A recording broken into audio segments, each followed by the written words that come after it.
Hello, dear friends. Good morning, good afternoon, good evening. It is news time again from this very good channel. Welcome back. How are you all doing? Hope you're good. I pray that God will be with you in your endeavors. Today, we have another update for you.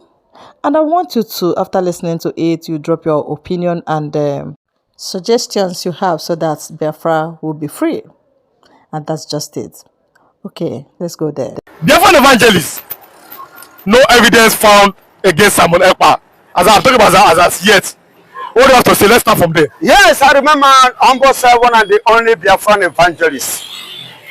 Glory and glory and glory and glory be to God Almighty, who has been a faithful God, who has been faithful to his children. You can see it today, Simon Ekpa coming out of the court, walking out of the court, smiling and laughing, his normal usual. He just smile. And you can see people, taking pictures with him, saying Onyeze, the kind of thing. You saw the video.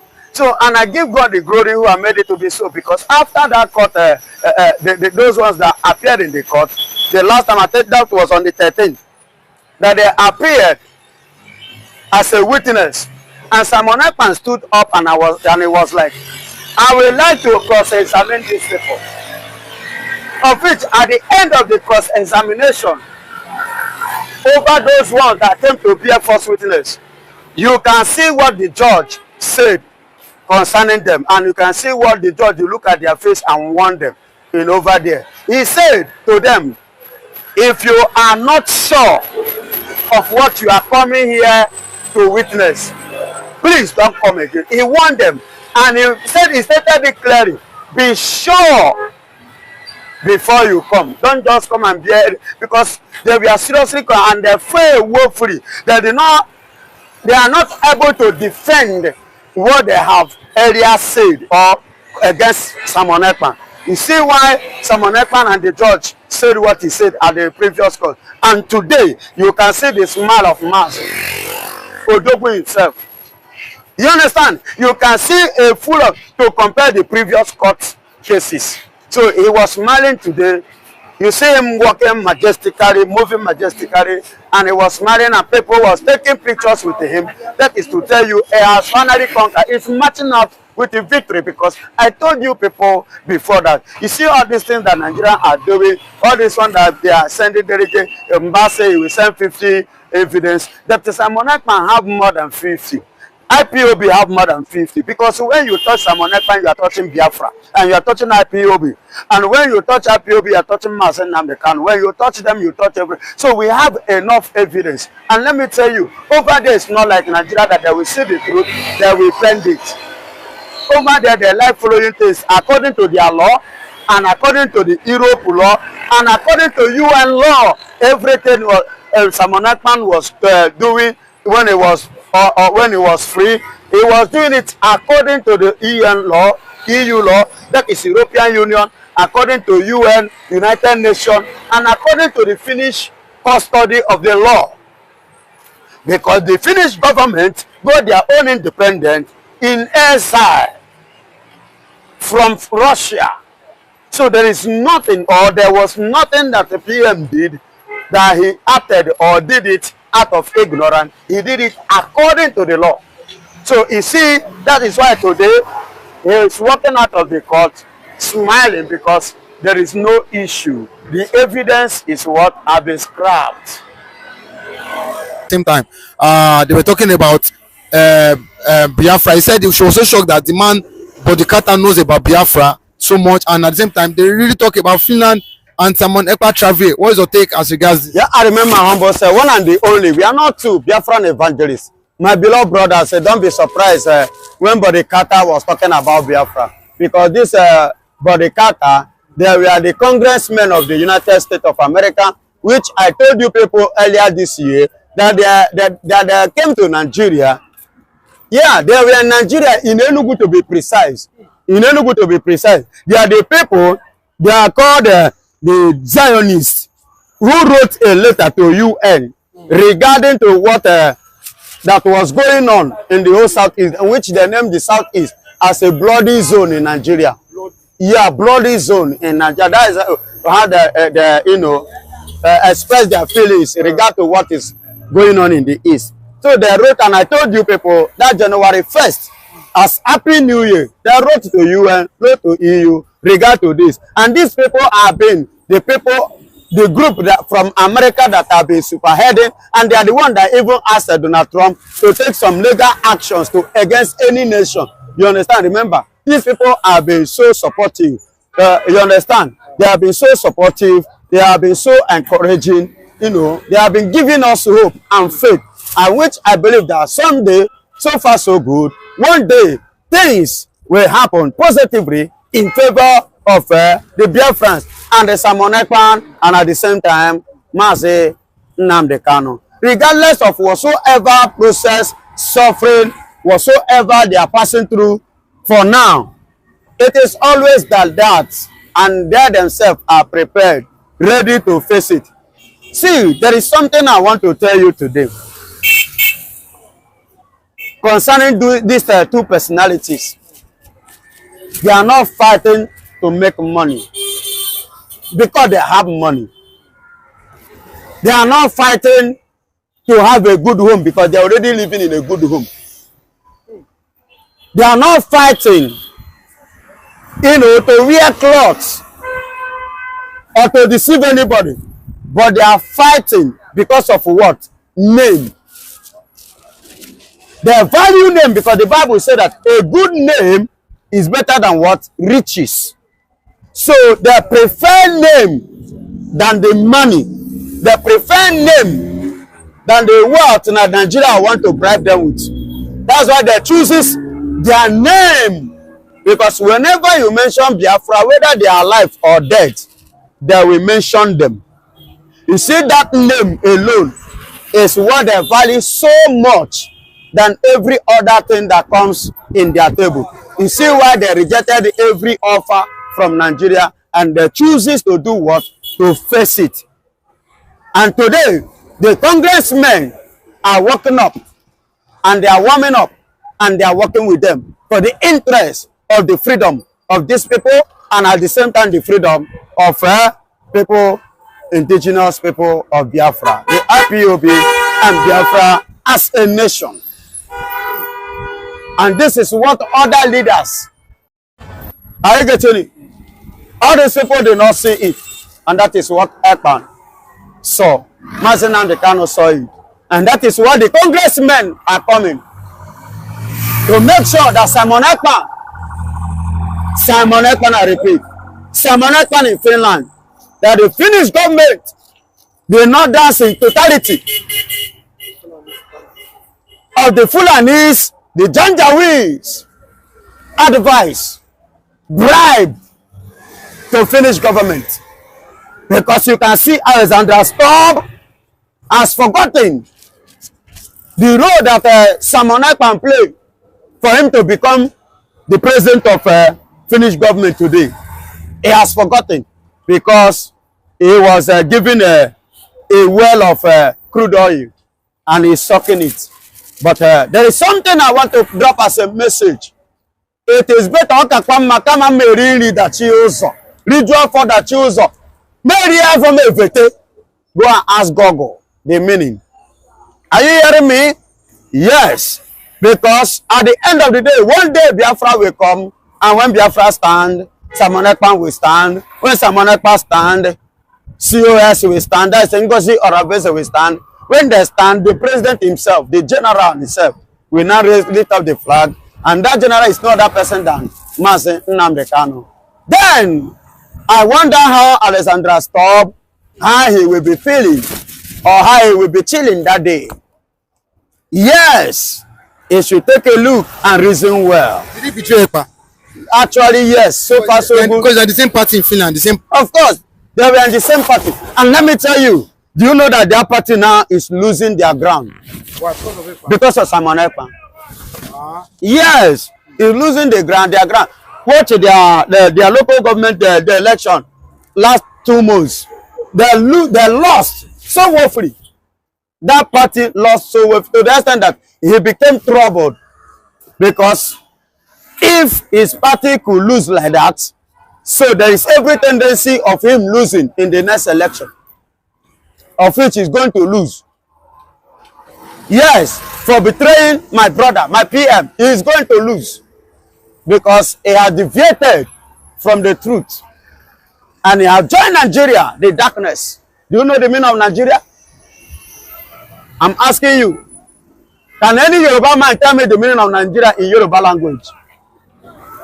Can any Hausa or Fulani tell me the meaning of Nigeria in Fulani or Hausa language? I being the Biafran man, Nigeria that has no meaning. Nigeria, it has no meaning. So it is called total darkness. Is darkness a name?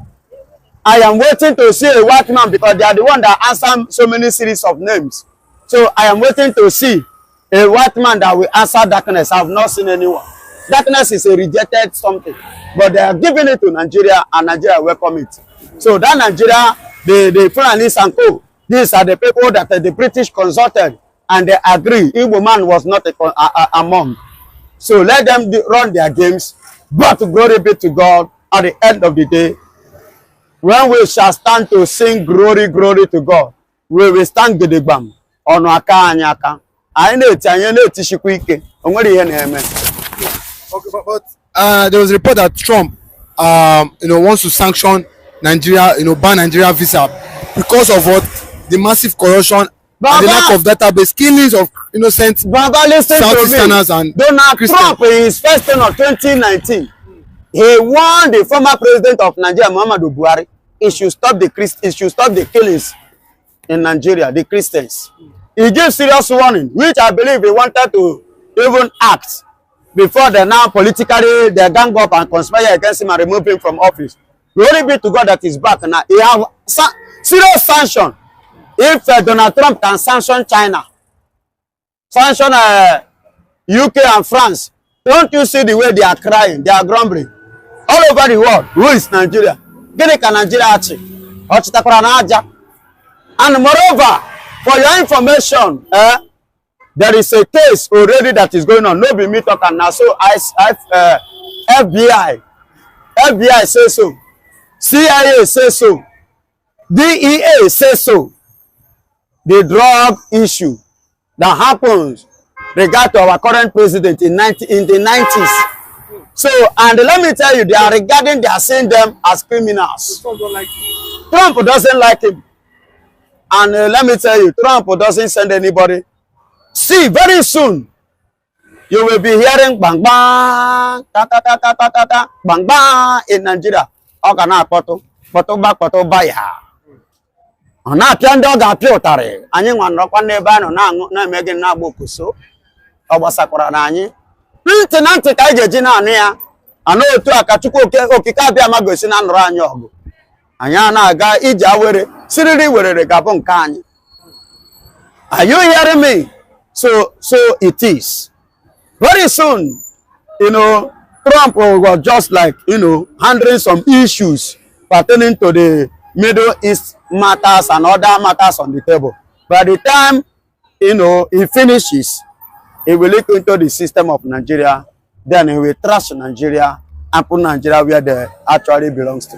Dr. Ngozi Orabueze, Deputy Prime Minister of the United States of Biafra, USB storm Finland, with USB cabinet in solidarity to support and defend Biafra Prime Minister Simon Ekpa, who is currently facing legal trial in Finnish court. She also announced a court-related Zoom meeting to discuss updates on the lawsuit between USB and the Federal Republic of Nigeria, set for June 14, 2025 at 7 p.m. Biafra time. Dr. Ngozi Orabueze confirmed that Biafra cabinet members attended Simon Ekpa's court hearing in Finland on June 13, 2025, offering visible and vocal support during his ongoing trial, portraying unity and solidarity within the Biafran leadership. Simon Ekpa's case in Finland is centered on terrorism-related charges filed by the Nigerian government, and according to Dr. Ngozi Orabueze, Simon Ekpa was fully prepared and well represented in court during the session.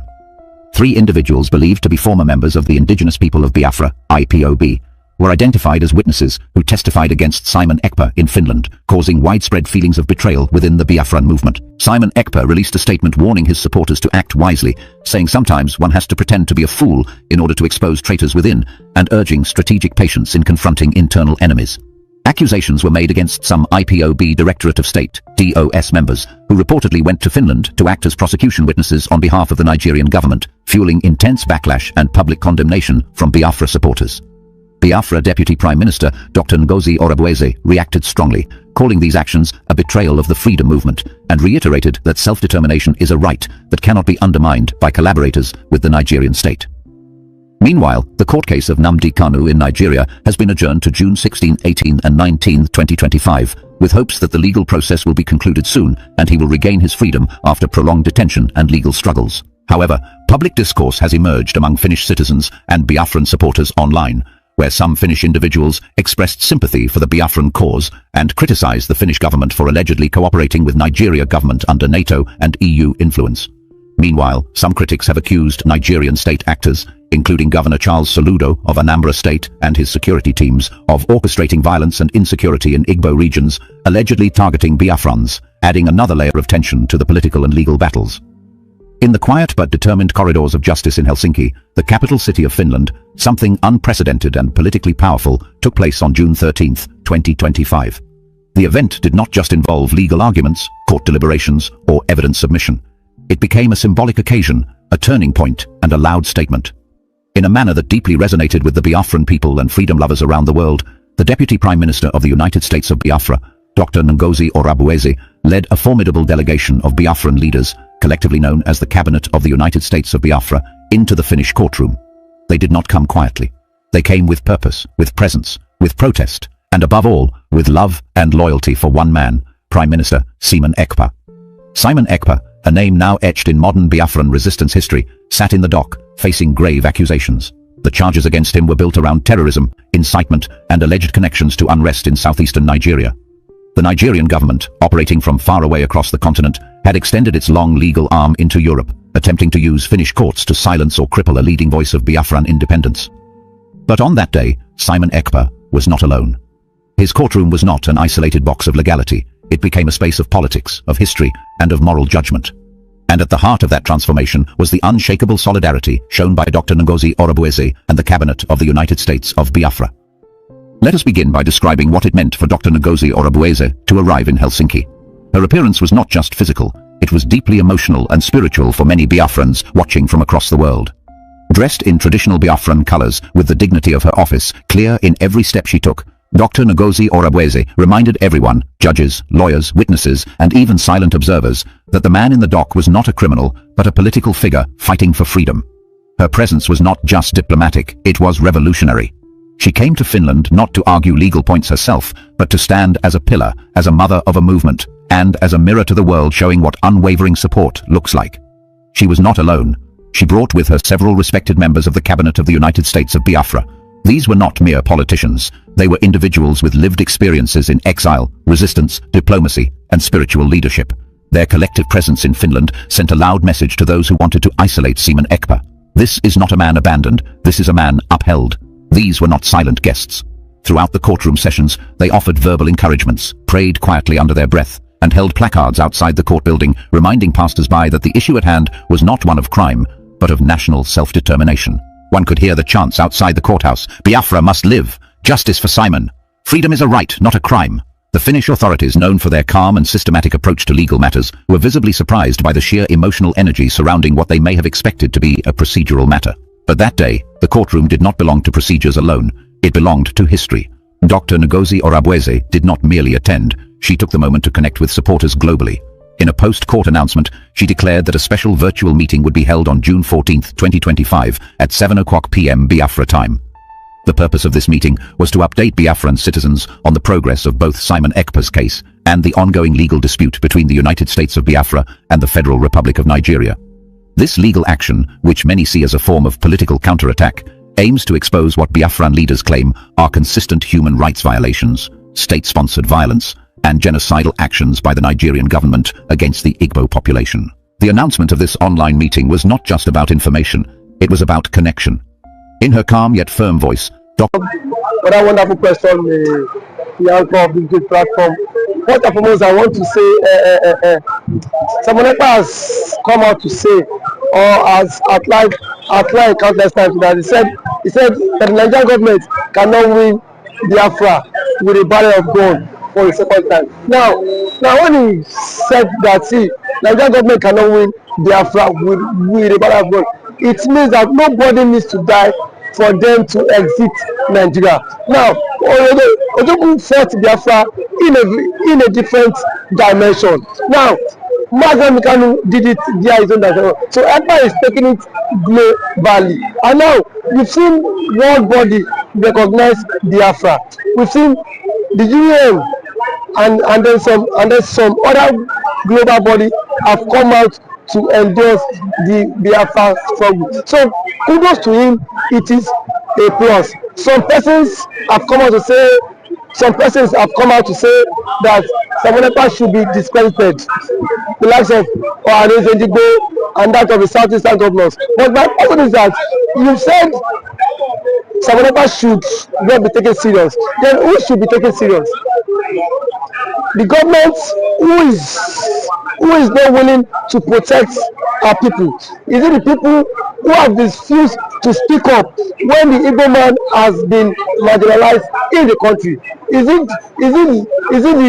the same governors who have become a tools in the hands of their Fulani master? So for you to even have a character like Samuel Ekpa and Nnamdi Kanu to have come out to say enough is enough, that we are tired of this contraption called one Nigerians.